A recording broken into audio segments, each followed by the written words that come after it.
उत्तराखंड में अंकिता के साथ होटल में कुछ ऐसा हुआ जो इंसानियत को तार तार कर दिया। नमस्कार, मेरा नाम शिवम है और मैं आपके लिए लेके आता हूं क्राइम की नई और सच्ची कहानी। इसलिए हमारे वीडियो को लाइक कर चैनल को जरूर सब्सक्राइब कर दें।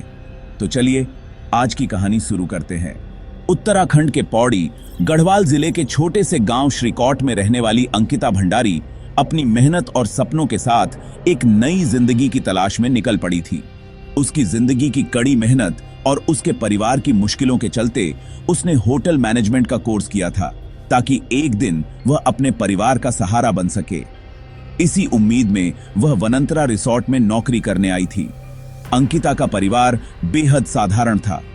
पिता वीरेंद्र भंडारी एक सिक्योरिटी गार्ड थे जिनकी नौकरी छूट चुकी थी और मां सोनी देवी एक आंगनवाड़ी कर्मचारी थीं। परिवार की आर्थिक स्थिति खराब थी, इसीलिए अंकिता को इस नौकरी की बहुत जरूरत थी। वनंतरा रिसोर्ट का मालिक पुलकित आर्य एक प्रभावशाली व्यक्ति अंकिता के लिए इस नौकरी का माध्यम बना। अंकिता ने 10,000 रुपए की सैलरी पर रिसेप्शनिस्ट का काम करना शुरू कर दिया। साथ ही रिसेप्शन के पास वाला कमरा अंकिता को रहने के लिए दे दिया गया।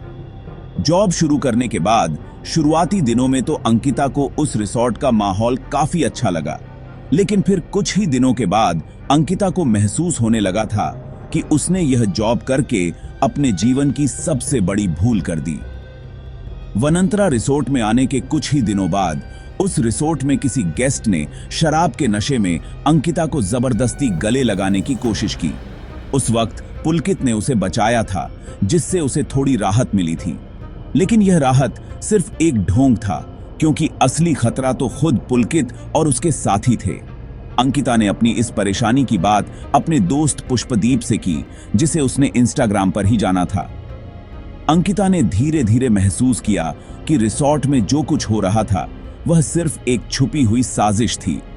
उसे एक्स्ट्रा सर्विस के नाम पर कुछ ऐसा करने का दबाव डाला जा रहा था जो उसकी नैतिकता के खिलाफ था। उसने हर बार इस तरह की पेशकश का विरोध किया, लेकिन उसे धमकियां मिलने लगीं। 17 सितंबर की रात ने उसकी जिंदगी की दिशा बदल दी। उस रात उसने पुष्पदीप को संदेश भेजा कि वह खुद को बेहद असुरक्षित महसूस कर रही है। उसने बताया कि असिस्टेंट मैनेजर अंकित गुप्ता ने उस पर 10,000 रुपए के बदले एक एक्स्ट्रा सर्विस देने का दबाव डाला, जिसे सुनकर अंकिता गुस्से से भर गई थी। उसने गुस्से में कहा था, मैं गरीब हूं, लेकिन मैं अपने शरीर को इस तरह नहीं बेचूंगी।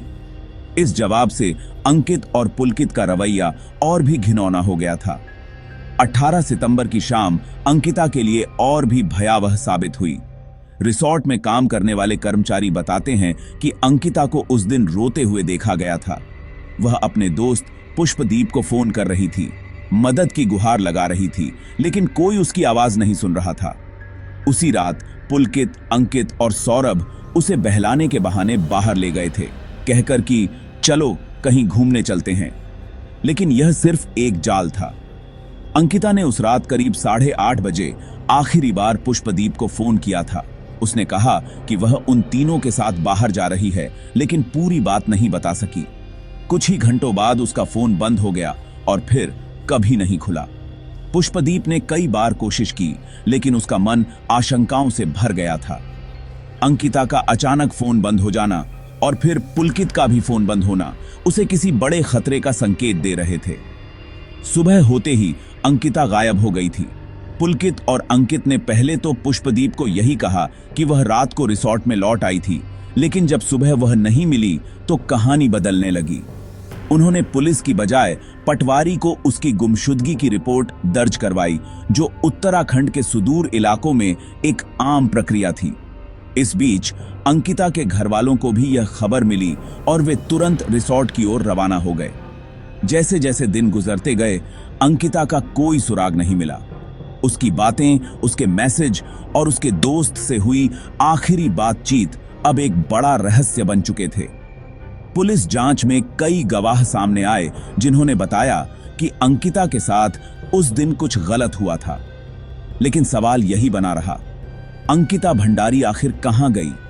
क्या वह उन तीनों के हाथों फंसी थी या उसने खुद किसी तरीके से भागने की कोशिश की थी?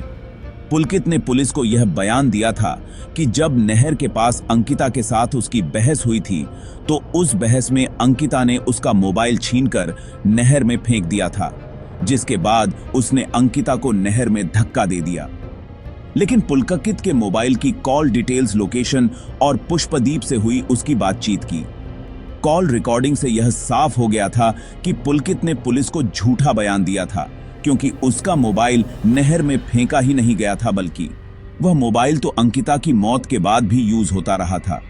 हालांकि बाद में पुलिस को उस चीला नहर से एक मोबाइल फोन भी मिला, लेकिन यह मोबाइल फोन अंकिता का था।